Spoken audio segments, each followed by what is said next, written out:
राजयोग में हमारा लक्ष्य क्या है?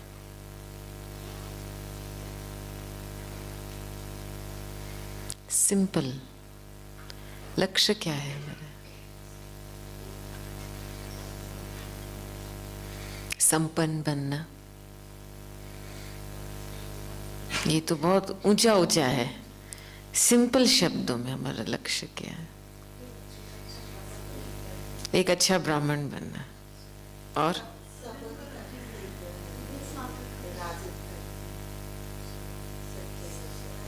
सच्चाई और सफाई की रास्ता लेना, संस्कार पर। ये तो सब कर्तव्य है हमारा। लक्ष्य क्या है?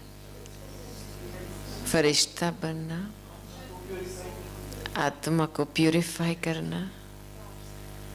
बहुत सिंपल है। देह भान को छोड़ना और आत्म अभिमानी बनना। Very simple. इसमें सब कुछ आ जाता है, नहीं? लेकिन हम थोड़ा इसको साइड पे रख करके बहुत ऊंची ऊंची बातें कर देते हैं। और जो बच्ची की शुरुआत है, आज जो टॉपिक दिया गया है, स्वमान और सम्मान, तो खास तौर पे देखा जाए तो स्वमान की शक्ति से ही हम देभान को त्याग कर सकते हैं और आत्म अभिमानी की स्थिति में स्थित हो सकते हैं। राइट? और आपका स्वमान, इतनी वो शक्ति, अनुभूति अभी तक जमा नहीं हुई है, इसीलिए देह का भान, देह के अलग प्रकार की जो मान्यताएं है वो आपको चला रही है। पुराना स्वभाव संस्कार आपको चला रहा है। दादी जी कभी कभी हमको कहती थी कि 95% ब्राह्मण्स अभी भी अपने पुराने स्वभाव और संस्कार के आधार से चल रहे हैं। कोई विरला 5% ही है जो सचमुच देह भान को त्याग करके आत्म अभिमानी स्थिति में रह करके पुरुषार्थ कर रहे हैं। ये एक बहुत ही सूक्ष्म पुरुषार्थ है, फाउंडेशन पुरुषार्थ है। जहां पे आप बैठे हैं, जिस धरनी में आप बैठे हो, ब्रह्मा बाप की, मम्मा की, सभी आदि रत्नों की यही बेसिक पुरुषार्थ था। शुरू शुरू में क्या इतना ज्ञान का विस्तार था? नहीं था ना। बाबा डायरेक्शन, ये जो इस हॉल में जो बैठे हो, यहाँ पे पहाड़ था। बाबा बच्चों को कहता था, जाओ एकांत में बैठ करके देह का भान का त्याग करो, अपने आप को आत्मा समझो। अभी स्वमान का सब्जेक्ट हम उठाएंगे ना, ये बहुत जरूरी है। वर्तमान समय अनुसार हमारे पास बहुत लोग आते हैं, बहन जी मैं ये कैसा करूं, कैसा करूं, कैसा करूं। और मुझे ये सोच लगता है कि कैसे कैसे क्यों भूलते हैं। इतना बड़ा भगवान मिला है, इतना बड़ा भाग्य मिला है, वो रिस्पॉन्सिबिलिटी उठा रहा है, अनुभव दे रहा है, फिर भी आत्मा कैसे करती है? कैसे माना बंधन का शब्द, राइट? और हमने जैसे बस ऐसे नॉर्मल हमारे लैंग्वेज में आ गया, कैसे कैसे कैसे। उस समय वो स्मृति भान नहीं रहती है कि ये प्रश्न उठता है क्यों, हालांकि मेरे पास सब कुछ है। तो स्वमान की शक्ति जब हम बढ़ाएंगे, उसकी अनुभूति बढ़ाएंगे ना, तब कैसे शब्द ओम शांति हो जाता है। ब्राह्मण के लिए कभी भी कैसे शब्द शोभता नहीं है। दादी को तो बिल्कुल पसंद नहीं था ये शब्द। मुझे याद है हमारे जो लास्ट वार्तालाप हुआ था दादी जी के साथ, दादी जानकी जी के साथ, वो दिसंबर 2019 में हुआ था। वो शायद बेंगलोर में जाने वाले थे जनवरी में, तो दिसंबर क्रिसमस के आसपास के समय में मधुबन में थे। तो हम दादी के पास बैठे थे और मैंने दादी को पूछा, दादी आप क्या देख रहे हो? तो दादी ने ये जवाब दिया कि हमारे दिनों में जब हम बाबा के पास थे तो हमको लगता था कि हम कुछ खास है, वो फीलिंग आती थी हम श्रेष्ठ विशेष ब्राह्मण आत्मा है, परमात्मा के संतान है, और बाबा भी हमको उसी दृष्टि से देखता था। अभी जितना विस्तार हुआ है उतनी साधारणता बढ़ी है। जैसे सभी अपने आप को साधारण रीति से चालू माल जैसे चलाते हो, राइट है ना? ये बात बहुत एक्यूरेट ऑब्जर्वेशन था दादी का। तो अंदर से जो दादी का कहने का भाव है कि जब तक आप अपने को रिस्पेक्ट या रिगार्ड से नहीं मानेंगे तब तक स्वमान में कैसे रह पाएंगे? आप देखो, लौकिक रूप में भी कोई जज, बड़ा जज होता है, ठीक है, उसका पोजीशन का तो भान होता है ना उसको कि मैं कौन हूं, मैं एक जज हूं, तो उसको खुद अपनी जो पोजीशन है उसकी स्मृति रहती है, मैं जज हूं। उस हिसाब से फिर वो खुद अपना कार्य को चलाता है।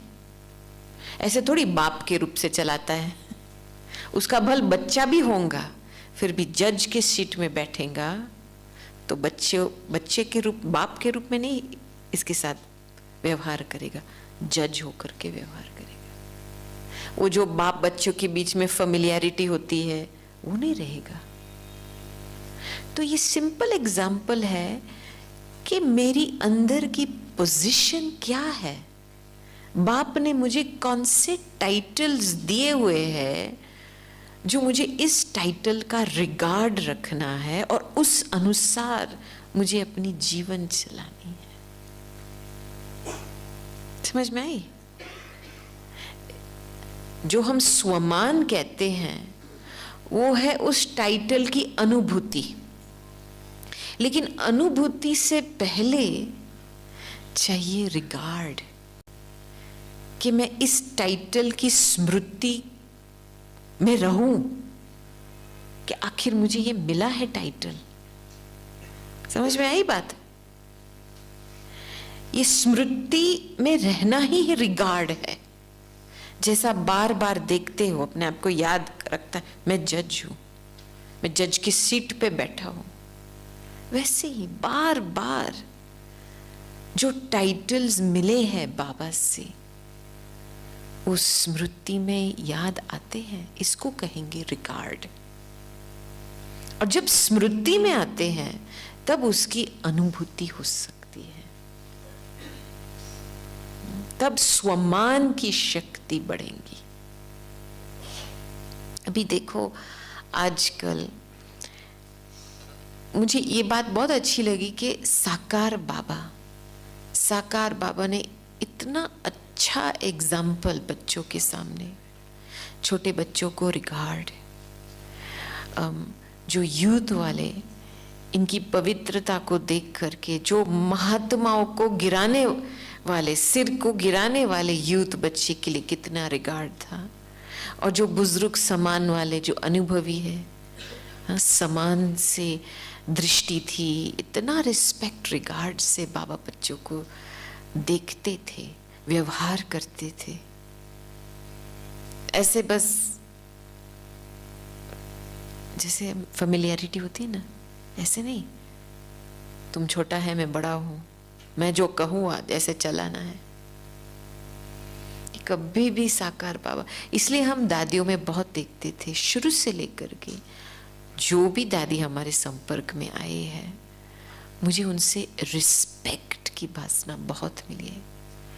हमारी दादी खुद हमको बहन, अरे बहन आओ आओ, इतना प्यार से बुलाती थी। कभी हमको फीलिंग नहीं आती थी कि हम छोटे हैं वो बड़े हैं। वो जो देभान होता है ना छोटे बड़े का, ये भी एक प्रकार का देभान होता है। अपने आप को छोटा समझेंगे, चंचलता पैदा, बड़ा समझेंगे, अहंकार। सीनियर जूनियर भी कुछ भाषा नहीं आती थी, ये तो बाद में ये सारा। जो व्यक्ति इसका पर इम्पोर्टेंस देते हैं ना, वो खुद अपनी आत्म अभिमानी स्थिति को कट कर देता है। तो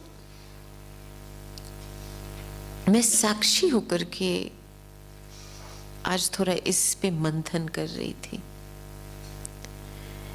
कि हमारे अंदर कितने प्रकार के अहंकार हैं, कितने प्रकार के अहंकार हैं। लिस्ट बताओ मुझे।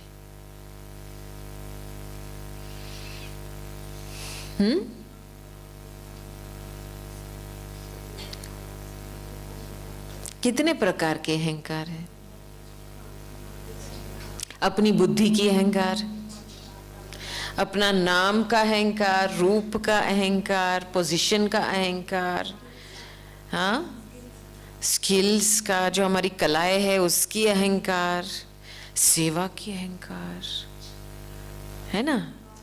देह में कितनी वैरायटी है अहंकार की, राइट।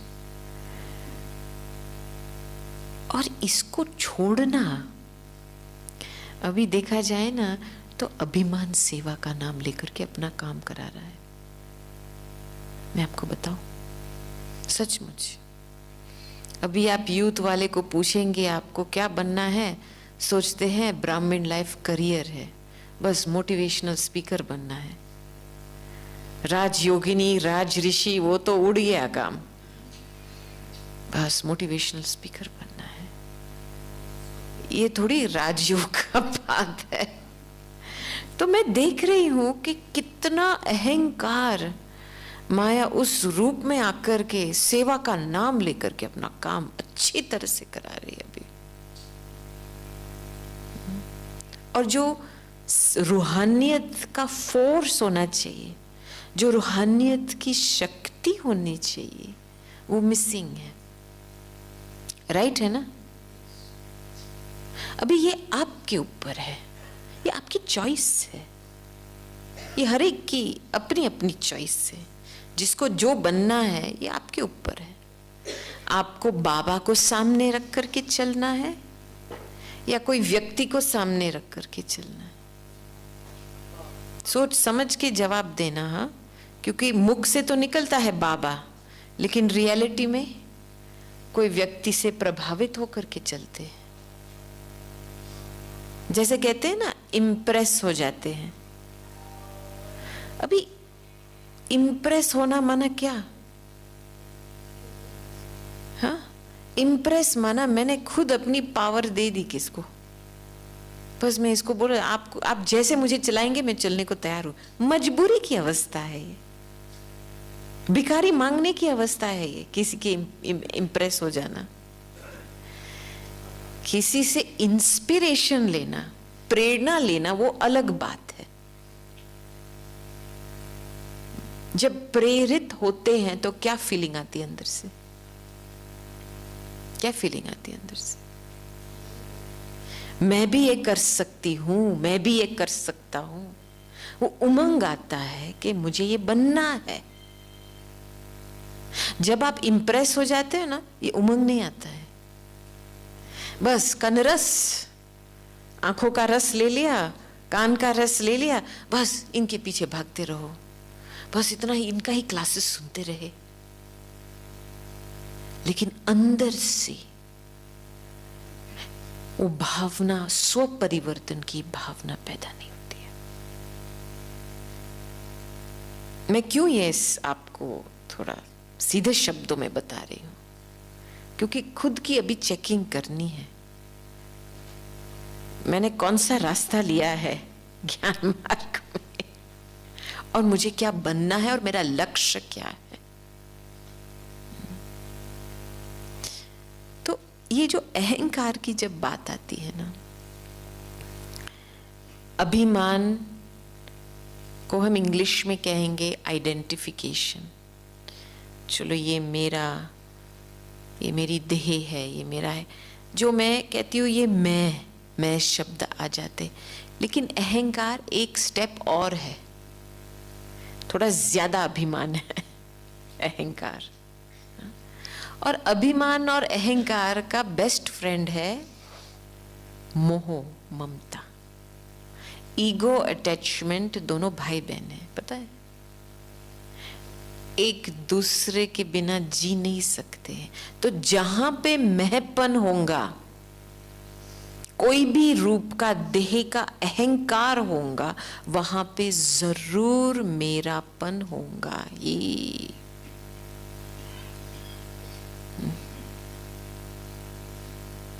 ये देखना है, बहुत कॉम्बाइंड है। तो हम ये दोनों मैं मेरा जो देह भान का है, उस जाल से कैसे निकले? क्योंकि अभी वर्तमान समय 95% ये दोनों हमको चला रही है। कैसे पता चलता है कि हमको ये चला रहा है? कैसे पता चलता है कि मैंपन से हम चल रहे हैं या मेरापन से चल रहे हैं? जो देह के हिसाब से देह भान का मैंपन और देह भान का मेरापन कैसे पता चलता है? हाँ, और फीलिंग क्या आती है? इसका प्रूफ क्या है? निशानी क्या है? क्या?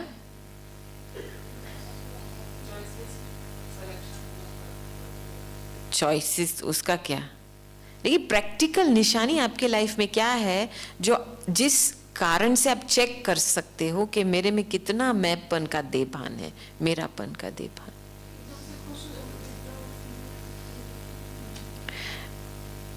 एकदम क्या? थोड़ा अनकंफर्टेबल रहेंगे, थोड़ा बहुत टेंशन में रहेंगे, महपन का टेंशन होता है। दूसरा, जल्दी फीलिंग में आ जाएंगे, इंसल्ट महसूस होंगे छोटी छोटी बातों में। किसी ने मुझे पूछा नहीं, देखा नहीं, अरे अप्रिशिएट नहीं किया, मैंने कितना किया, महपन का जाल। और मेरापन होगा तो ज्यादा सोच चलेंगी, चिंता चलेंगी, चिंतन चलेंगी। और मुझे जो अच्छा लगता है वो क्यों नहीं हुआ, जो मैंने बात बताई वो क्यों नहीं हुआ, जो मैं कहती हूं सुनो ना, माना माय वे और हाईवे होता है ना। अंदर से हम संबंध में टेंशन क्यों लेते हैं? क्योंकि किसी ने हमारी बात मानी नहीं, जैसे हमने बोला वैसे नहीं किया, राइट? अभी ये सारी बातों का उलझन अभी भी अंदर में है, माना देह भान को त्याग किया ही नहीं है।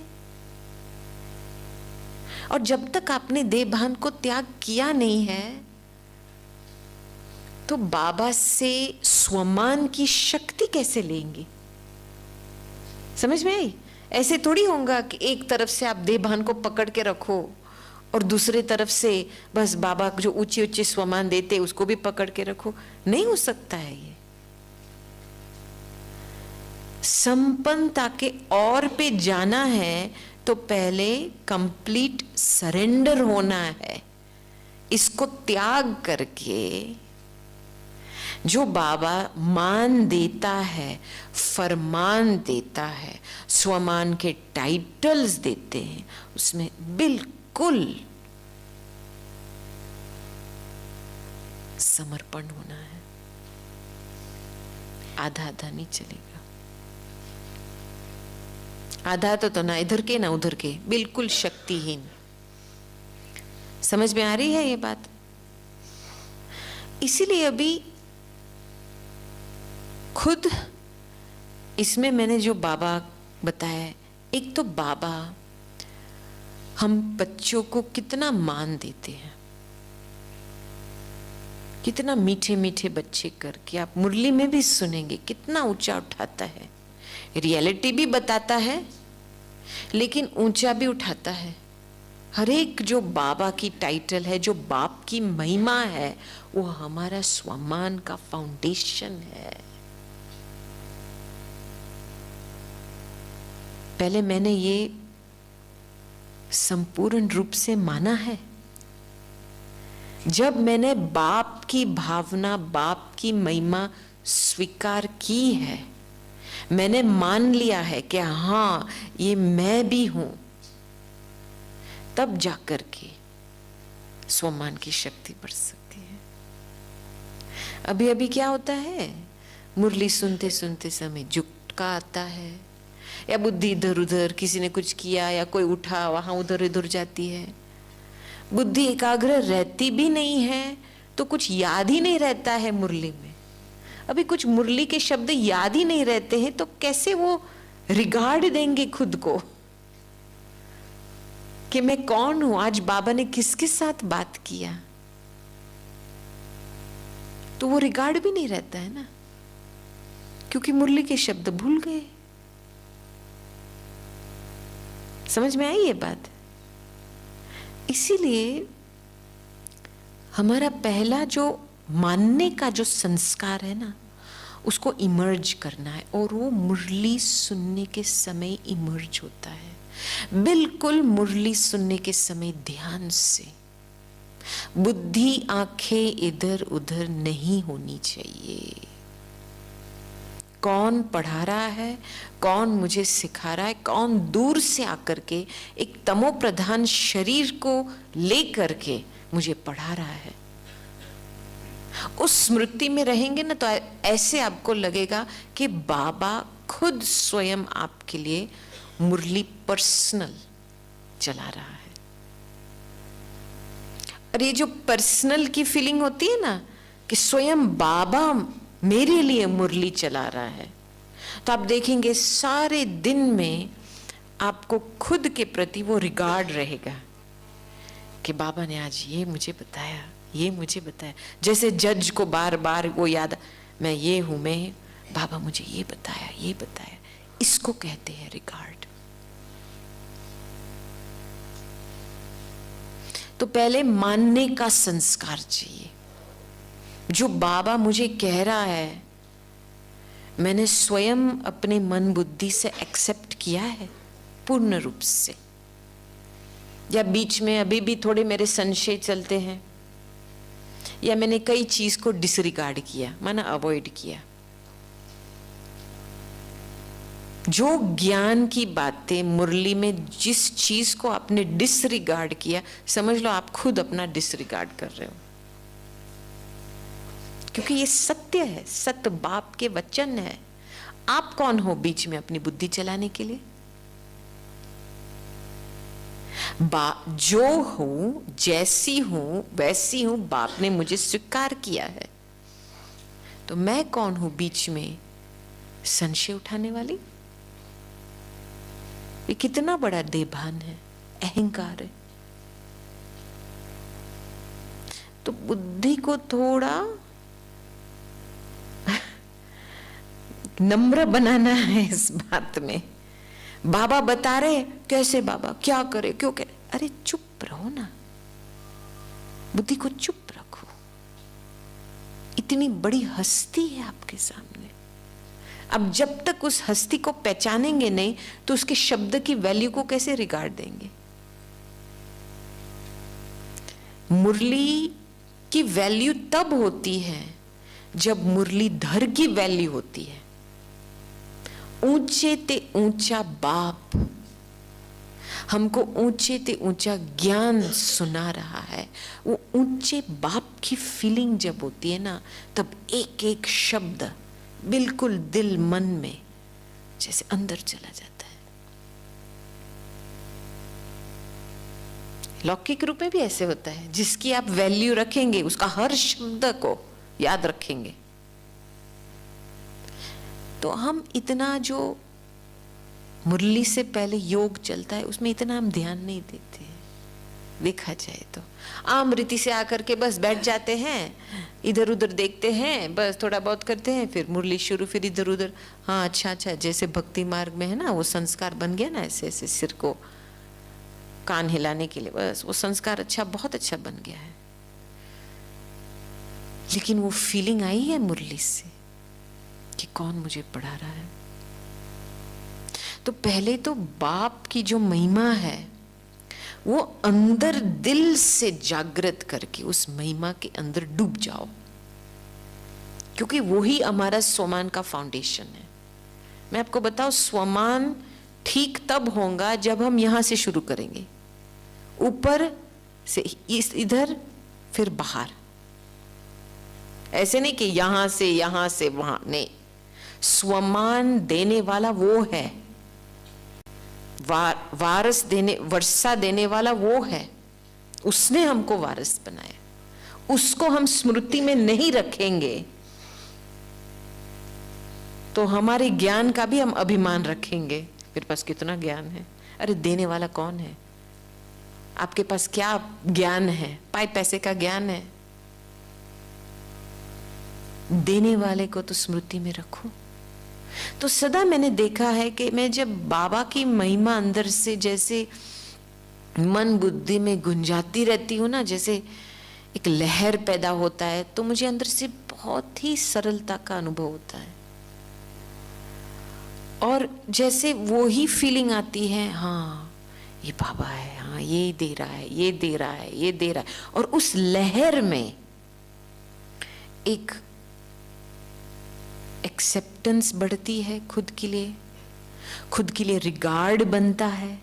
खुद को साक्षी होकर के देखो कि कितनी विशेष ब्राह्मण आत्मा हूं मैं, ये फीलिंग आती है। तो पहले चाहिए बाबा की बातें, बाबा की भावना को एक्सेप्ट करो। संबंध तब जुड़ता है जब आपने एक दोनों की भावना को एक्सेप्ट किया ना। बाबा ने आप सभी के पुकार को सुन करके तो एक्सेप्ट करके तो आए हैं ना, मुक्ति, जीवन मुक्ति देने के लिए। अभी आप तो थोड़ा बाबा की भावना को स्वीकार करो। भावना जब स्वीकार होती है ना, अंडरस्टैंडिंग पैदा होता है, उसमें बहुत ही अच्छा प्यार का, स्नेह का लेन देन होता है, और उस स्नेह में बहुत शक्ति भरी हुई होती है। तो पहले चाहिए बाबा की भावना, बाबा की भावना को स्वीकार करो, मानो बाबा ने जो दे रहे हैं मुझे। फिर बाबा के जो फरमान है, जो भी डायरेक्शंस है, उस पे सही रूप से चलना है। क्योंकि ऐसे आपको वो स्वमान की सीट मिलने वाली नहीं है। आपने ही खुद अपने स्वमान की सीट को गवाया। कैसे गवाया? विकार में आके, विक्रम के आधार से आपने अपना स्वमान, स्वराज्य की सीट गवाई। अभी आपको बाप के सत्य वचन, बाप के फरमान पर, बाप के श्रीमत पर चल करके उस सीट को वापस लेनी है। इसलिए फरमान पर चलना बहुत जरूरी है। ऐसे नहीं सोचो बस भावना में आ गए, बाबा से प्यार हुआ है, हो जाएगा, स्वमान आपे ही आ जाएंगी। नहीं, स्वमान कटा है। क्यों? क्योंकि हमारे संकल्प इतने हैं, संकल्प से बोल इतने हैं और कर्म इतने हैं। कोई बैलेंस नहीं है संकल्प, वाणी, कर्म में। अंदर कुछ और, बाहर कुछ और। कहां तक चलेंगे ऐसे? बस भावना में लेकर के चलेंगे, इतना काफी है क्या? एक बारी हमने दादी जानकी को पूछा था कि दादी बाबा आपको क्यों इतना प्यार करते हैं? तो दादी ने बताया था क्योंकि मैंने हर डायरेक्शन को, चाहे ज्ञान, योग, धारणा, सेवा के लिए, मैंने पूरे डायरेक्शन को अमल में लाई हूं, आज्ञाकारी बन करके, फरमान बरदारी बन करके। वफादार बन, ईमानदार बन करके। इसलिए बाबा मुझे प्यार करता है। इसमें मेहनत है। फरमान को समझना, फरमान को सही रूप से पालन करना, ये ट्रेनिंग है। बाबा हमको ट्रेनिंग दे रहा है। लेकिन कभी हम सुस्त हो जाते हैं, नहीं बाबा मुझे एक छोटा बच्चा ही रहना, मुझे बस प्यार ही दो ना। अरे कहां तक हम ये खेल करेंगे? विश्व की पूर्वज आत्माएं बैठी है यहाँ पे, और हम ऐसे बचपन के खेल में कहां तक रहेंगे? तो ये भट्ठी है किसके लिए? बचपनता को खत्म करने के लिए, अपने स्वमान के सीट में सेट होकर के स्वमान की शक्ति जमा कर ली। और आप इस भूमि पे आए हो जिसमें ये सारी तपस्या हुई है, तो आप लक्ष्य रखेंगे ना, और सचमुच यहां से कोई भी देह भान का त्याग करेंगे ना, आपको वो शक्ति जरूर मिलेंगी, क्योंकि इस धरती में वो शक्ति समाई हुई है। बाबा की तपस्या भूमि है। तो पहले जो मैंने बताया, बाबा की भावना को मानना है, मानने का संस्कार इमर्ज। दूसरा है फरमान पर चलना है। तीसरा है जो भी बाबा ने टाइटल्स दिए हुए हैं,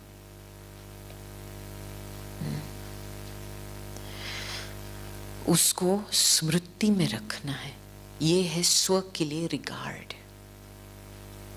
देखो कोई भी हमारी महिमा करता है, आप उस महिमा को क्या करेंगे? फेंक देंगे क्या? नहीं नहीं मैं वो नहीं हूं डस्टबिन में फेंको। वही महिमा को स्वीकार करना माना उसको रिस्पेक्ट देना। तो बाबा हमारी बच्चों की कितनी महिमा करता है, वो टाइटल्स के रूप में हमको बताता है। राइट? कितनी सारी टाइटल दी है हमको, और हम उस महिमा को बस साइड में फेंक देते हैं। तो बाबा ने तो बहुत ही अच्छी युक्ति बताई है कि बच्चे हर रोज अमृत वेले के समय एक टाइटल की अनुभूति में चले जाओ। एक टाइटल पकड़ो, सोमान का टाइटल, उसकी अनुभूति करो हर रोज। और आप देखो थोड़े समय में जो अमृत वेले की अनुभूति जो होती है, वो पोजीशन की अनुभूति होती है ना, आपको सारा दिन वो याद रहेगा। लेकिन अमृत वेले के समय आप ऐसे वैसे ढीले वीले बैठेंगे, दिन में आप ऐसे वैसे ही चलेंगे, क्योंकि अमृत वेला ऐसा समय है जो आपकी आदि स्थिति का, आदि पोजीशन का, जैसे वो स्मृति जागृत होती है, उस समय में उसकी पावर भी आती है, और वो पावर सारा दिन चलती रहती है, काम करती है। और देखो कितने अच्छे टाइटल्स मिले। बाबा त्रिलोकीनाथ है, तो हम कौन है? मास्टर त्रिलोकीनाथ। तो बुद्धि से घूमो, ground floor, first floor, second floor या first floor, second floor, third floor, घूमो बुद्धि से, वो अनुभूति करो। फिर कौन सा और टाइटल दिया है?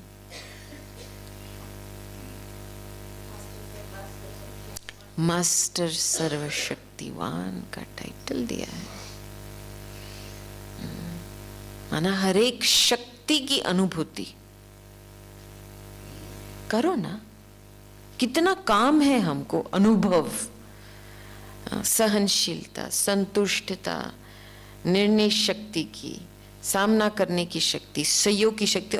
और ये भी अच्छी बात है कि ब्राह्मण परिवार में हमको प्रैक्टिस भी मिलता है। परिवार का मतलब क्या है? प्रैक्टिस ग्राउंड है,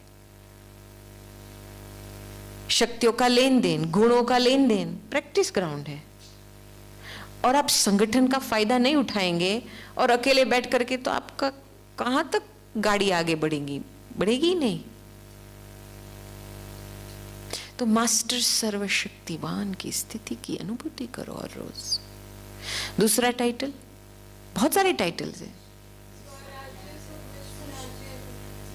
स्वराज्याधिकारी, सुविश्व राज्याधिकारी, और एक बेसिक टाइटल जो बाबा ने दिया है जिसके आधार से कमजोरी खत्म हो जाएंगी। मैं एक शिव की शक्ति हूं। ये भाइयों के लिए है, बहनों के लिए है। देखो, जैसे मन आत्मा की शक्ति है ना, राइट? मन तो कुछ ऐसे अलग चीज नहीं है ना, मन एक आत्मा की शक्ति है। वैसे ये मैं शक्ति शिव की शक्ति हूं, शिव से आई हुई एक शक्ति हूं। तो पहले पूर्ण रूप से शिव का भान चाहिए, वो बिंदु सिंधु स्वरूप को हप कर लेना है। फिर आपको लगेगा कि हां, मैं उस शिव की एक शक्ति हूं। समझ में आई बात? सब कुछ बाबा में है। अब बाबा को साइड में छोड़ करके कैसे कैसे कैसे करते रहेंगे, व्यक्ति या वस्तु में डूब जाएंगे, सत्यानाश। सब कुछ उस बिंदु में है, सब कुछ। इसलिए बाबा की स्मृति में हमारे सारे टाइटल्स हैं। वो कौन है? प्यार का सागर है। और हम प्यार के सागर में डुबकी लगाएंगे तो हम क्या बन जाएंगे? मास्टर प्यार के सागर। वो कौन है? शांति का सागर है। हम उस शांति के सागर में डुबकी लगाएंगे तो क्या बन जाएंगे? मास्टर शांति सागर। सब कुछ बाबा में है। कई लोग मोटे रूप से प्रैक्टिस करते हैं, बस एक मंत्र के रूप से, मैं मास्टर सर्वशक्तिमान हूं, मैं शांति सागर, लेकिन कुछ होता नहीं है अंदर से। सारा टाइम बस वही जपते रहो, जैसे भक्ति में मंत्र मिलता है, मंत्र को जपते रहो, लेकिन उसकी अनुभूति नहीं हो रही है, क्योंकि पहले आपने बीज को नहीं पकड़ा। बीज को छोड़ करके आप संकल्प का रिवीजन करते हो, कुछ नहीं होने वाला है। आपको पहले बाप बिंदु में समाना है, उसके बाद संकल्प जो रचेगा वो आपको अपनी स्वमान की शक्ति मिलेंगी उससे, और हर रोज आपको एक न्यारा अनुभव मिलेगा। देखो, बाबा जानता है कि हर एक बच्चे का नब्ज जानता है। बाबा को पता है क्या चाहिए हर एक बच्चे को, ठीक है? आप दिल खोल करके आप बाबा के पास जाएंगे, उस बिंदु में आप समा जाएंगे, तो उस समय के लिए जो आपको चाहिए वो आपको मिलेगा। लेकिन बिंदु में जाने के लिए आपको एक देह भान को छोड़ना पड़ेगा। देह भान के अलग प्रश्न होते हैं, कंप्लेंट होते हैं, फरियाद होती है, चिंता होते, उसको त्याग करना पड़ेगा। आप ये सारा बैगेज लेकर के जाएंगे बाबा के पास, पहुंच ही नहीं पाएंगे। ये सारा आपका जो बैगेज है, प्रश्नों का, कंप्लेंट्स का, औरों की बातें सुनना, देखना, स्टोरीज बनाना, ये सारा बैगेज आपको बोझा है आपके सिर पे, और आप बोझा लेकर के जा रहे हो। छुड़ाओ छुड़ाओ, अरे छोड़ो तो सही। इसमें क्यों आप टाइम फालतू वेस्ट कर रहे हो? शिव शक्ति बनना, डोंट केयर। ऑब्स्टिकल के सामने, विघ्नों के सामने कुछ नहीं है। ये तो मैं कौन, मेरा कौन है, उस स्मृति में जब हम रहेंगे ना, तो विघ्न विनाशक ही बनेंगे। विघ्न रह ही नहीं सकता है। विघ्न क्यों महसूस होता है? नहीं, विघ्न क्यों महसूस होता है? क्योंकि उस समय परिस्थिति बड़ी फील होती है और हम छोटे फील होते हैं।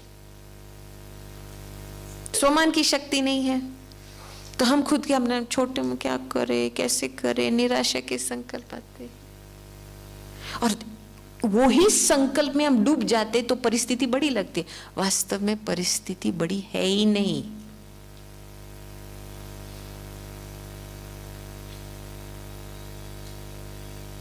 लेकिन जब स्वमान बड़ा होता है तो बस यूं ही परिस्थिति इतनी छोटी होती है, उब जाती है। आगे बढ़ो, आगे बढ़ो। अभी 2 दिन पहले हमारे बहुत अच्छा एक रूहान हो रहा था हंसा बहन के साथ, जो दादी जानकी जी के साथ रहते थे।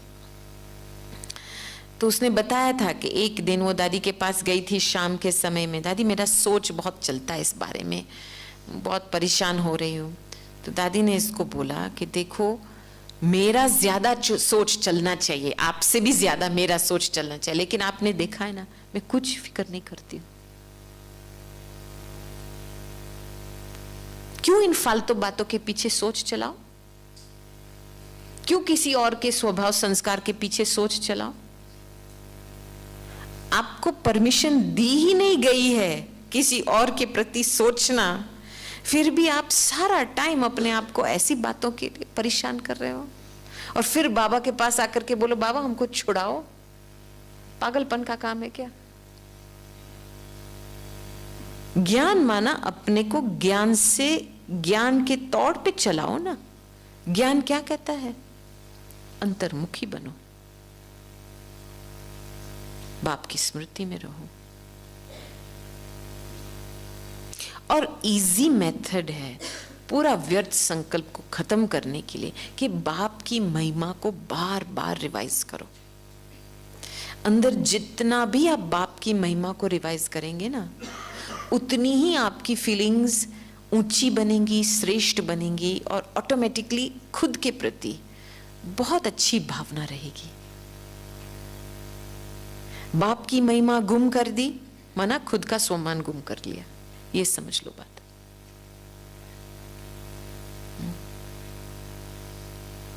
तो ये 3 स्टेप मैं आपको क्यों बता रही हूं? मानो, फरमान पे चलो और स्वमान के टाइटल्स का रिवीजन करो, तभी जाकर के व्यवहार, संबंध, दृष्टि ऐसे सम्मान वाली बनेंगी रियल रूप से। क्योंकि आपको अपनी आदि स्थिति की स्मृति रहेंगी। जब भी स्वमान की शक्ति होती है ना, तो खुद की जो ओरिजिनल अनादि स्वरूप है उसमें पावर बहुत है। मैं एक आदि अनादि आत्मा हूं, इतनी पावर है स्मृति में। और वो फील होंगी तो उस हिसाब से, उसी दृष्टि से आप औरों को देखेंगे, और फिर आपस में वो स्वभाव का टकराव नहीं होगा। क्योंकि जब हम हमारी आदि स्थिति में स्थित नहीं होते हैं तो हमारा पुराना स्वभाव काम करता है, राइट? पुराना स्वभाव जब काम करता है तो संबंध में क्या होता है? दूसरा पुराना स्वभाव के साथ टक्कर होता है। टकराव का यही फाउंडेशन है। तो इसलिए जितना हम आदि अनादि स्थिति की शक्ति खींचेंगे ना, उस शक्ति में स्थित होंगे ना, ऑटोमेटिकली जैसे लोगों के साथ एक बहुत ही रिस्पेक्ट वाला संबंध बन जाएगा, और लोगों को फीलिंग आएंगी, एम्पावरमेंट की फीलिंग आएंगी कि हाँ ये मैं हूं। इनकी दृष्टि से पता चलता है। पता है, बहुत समय से दादी ने कभी भी हमको ऐसे नहीं पूछा है हाउ आर यू, कभी नहीं। इत्तेफाक से एक बार ही पूछा होगा इतने सालों में, कभी ये शब्द तुम कैसी हो कभी नहीं पूछा है। जो अपनी स्व स्थिति में रहता है और सभी को सम्मान से देखता है, उसके मुख से ये शब्द निकलेगा ही नहीं।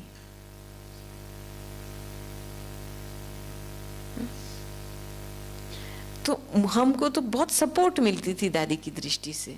चलो हमारी स्थिति बीच में डगमग हो जाती थी, संशय आ जाता था, दृष्टि से पता चलता था। बाबा की दृष्टि से हमको बहुत सपोर्ट मिला है। और दृष्टि ऐसी चीज है कि बस आपको एक पिक्चर नहीं चाहिए दृष्टि लेने के लिए।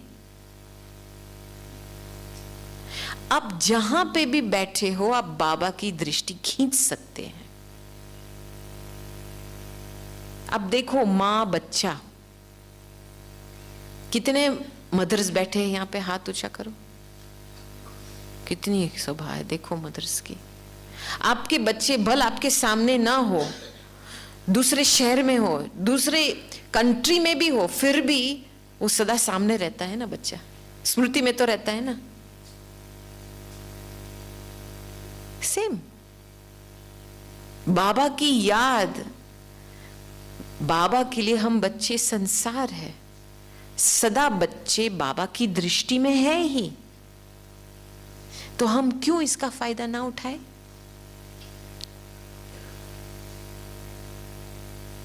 ये रियलिटी है।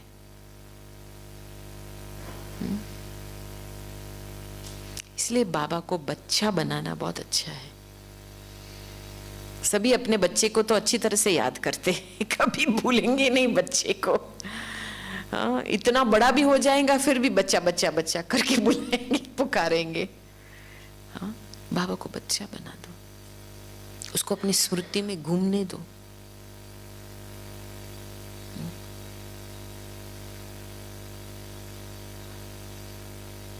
तो नेचुरल रूप से जब भी वो आदि अनादि स्थिति की पावर आती है ना, स्मृति रहती है, वो एक रिगार्ड है और पावर रिस्पेक्ट है। स्मृति में रखना एक रिगार्ड है, उसकी अनुभूति करना एक पावर है, वही पावर हमारी सोमान है। अभी ये बात क्लियर हुई? भट्टी के लिए लक्ष्य मिला आपको कि जो भी आपको जो भी इनपुट्स मिलेंगे, ज्ञान मिलेंगे, क्लासेस मिलेंगे, अंदर से देखना है अभी कौन सा स्वमान बढ़ाना है, क्योंकि जब तक स्वमान की शक्ति नहीं बढ़ेंगी तब तक आप संपन्न अवस्था तक नहीं पहुंच पाएंगे। और हर रोज रात के समय में, ये भी बाबा का फरमान है कि सोते समय, सोने से पहले 20 मिनट आधा घंटा बाबा की याद में, एक तो अपना पत्र लिखो, सारा दिन का चेकिंग करो, दूसरा बाबा के सामने बाबा में लीन होकर के याद में बाबा को याद करो, वर्षे को याद करो। फिर जब नींद आए ना नेचुरल रूप से, तभी सो जाओ। हम क्या करते, बहुत इस बात में अलबेले होते हैं। मैंने दादी में देखा, दादी कभी भी ना अमृत वेले में अलबेलापन या सुस्ती, ना रात का समय में। कभी कभी 10:30 बजता था, 11 बजता था, फिर भी दादी हमारा हाथ पकड़ के बाबा के कमरे में जाती थी। 10-15 मिनट बाबा के सामने बैठती थी, जैसे वो सब कुछ बाबा को दे देती थी। बिल्कुल बिंदु सिंधु में सब कुछ फेंक देती थी, बिंदु रूप बन जाती थी, जैसे छोटी बच्ची ना ऐसे सो जाती थी। ये आप जितना अभ्यास करेंगे ना, उतना लॉन्ग टर्म में आपके जो पुराने संस्कार है ना, वो मर्ज हो जाएंगे। क्योंकि क्या है, हम सोने से पहले अलबेलापन या वो करते हैं ना, तो सारे दिन की जो बातें हैं वो रह जाती है यहाँ पे, और वो बातें हमारे लॉन्ग टर्म मेमोरी में, हमारे चित्त में डीप जाती है। और वो जब चित्त में जाती है ना, तो हमारे पुराने संस्कार को एक्टिवेट कर देती है। तो फिर आप कल उठेंगे तो वही बात लेकर के उठेंगे दिमाग में, फिर योग कैसे लगेगा? फिर वही बातें चित्त में भरी हुई होती है, वही पुराने संस्कार तंग करते, कैसे कैसे कैसे बोलते रहेंगे। अरे भाई, श्रीमत को पालन करो, बाबा के डायरेक्शन को पालन करो, आप 1 वीक में उसका फायदा उठा सकते हो। मैं आपको बताऊं, ये पक्का, इस भट्टी में ये आपको पक्का करके ही जाना है। सोने से पहले आधा घंटा बाबा के पास, चेक खाली कर दो, बिंदु में समा जाओ, और आप देखेंगे इतने सरल रूप से एक नई भासना, नए संस्कार इमर्ज होते हैं। वो पुराने संस्कार तंग नहीं होंगे, तंग नहीं करेंगे आपको। ये बहुत एक गहरापन है बाबा के फरमान में। आप बस फरमान को फॉलो करो, पालन करो, आपका इसका फायदा मिलेगा। लेकिन आप ऐसे बस फिलोसोफर के माफिक, प्रोफेसर के माफिक साइड में बैठ करके बस सोचते रहेंगे क्या है, कैसा है, कैसा है, कुछ नहीं होने वाला है। कई लोग सोचते हैं कि मैं सारा ज्ञान समझ लूंगा तो परिवर्तन होगा। ऐसे नहीं होता है। पहले आपको बाबा को एक्सेप्ट करना है, बाबा के डायरेक्शन पर फॉलो करना है। फॉलो करने के बाद जो आपको फायदा मिलेगा फिर आपको समझ में आएगा। इसीलिए इस भट्ठी में जो भी बाबा ने फरमान श्रीमत दिया है, बच्चे कैसे उठना है अमृत वेले के समय, मुरली में कैसे ध्यान से सुनना है एकाग्र होकर के, रात के समय में सोने से पहले क्या करना है, उस सब एक एक घड़ी का फायदा उठाओ। दूसरी बात है भोजन के समय में बाबा का क्या फरमान है? हाँ, ऐसे गपशप बातें नहीं करनी है भोजन के समय में। आपको गोल्डन चांस मिला है 3-4 दिन यहाँ रहने का, ठीक है? आपको मैक्सिमम आप वहां जाके भी गपशप कर सकते हो, बाहरी वाली दुनिया की बातें कर सकते हो। यहां आए हो तो यहां कम से कम वातावरण का तो फायदा उठाओ। एकांत में बैठ करके ब्रह्मा भोजन शांति से करो तो आपको लगेगा कि बाबा स्वयं आपको भोजन खिला रहा है। आप बस फालतू अलबेले में आप ऐसे वैसे गपशप गवा दिया वो मौका जो बाबा पालना दे रहा है सूक्ष्म में, आपने वो गवा दिया। इसलिए भट्टी का पूरा फायदा ये जो 2-3 दिन है हमारे, हर एक घड़ी का फायदा लेना है, ठीक है? ओके, चलो, ओम शांति।